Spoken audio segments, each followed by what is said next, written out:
Benim bezelerimi beğendin? Yox. Bəs senin bezelerin niye yoktu? Çünki mən xoşlamıram. Benim kimi bezenme istersen? Yox, dedi bax xoşlamıram. Boy! Sən ölənlərin coraq getir Yoksa buradan. senin bezenmeye eşyaların yoktu. Səni mənə kim cavabçısı onun nəs. Benim bezelerimden istifade edebilirsen.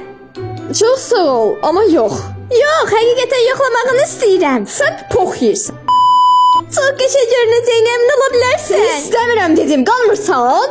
Belki de benim geç eşyalarımdan istifade edebilirdin. Dedim ki, yox. Belki de benim parıldayan kırmızı baloncuklarımdan da istifade edebilirdin. Yox. Amma sən də qalmaz yol kazan. İstifade edeceksen. Dedim axı yok.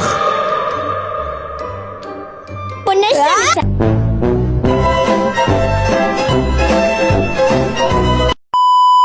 Görünecek şeydi. Yok. Bunu bence istifade Yok edemezsin. dedim de yok. Anne bu neyle? Yox, yox, yox, Bu yox, çok bir şeydi.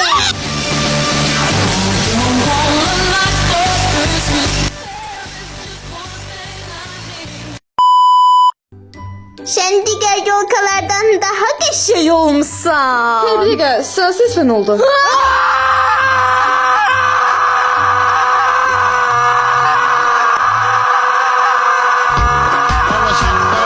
Ne var yine söz dedim keçəni sənə Ay kişi sən nə sırtıq adamsan Vaxt tap özünə diqqət elə Yaşma başma hörmət elə Başım getdi dığdıq adamsan Benim bezelerimi beğendin.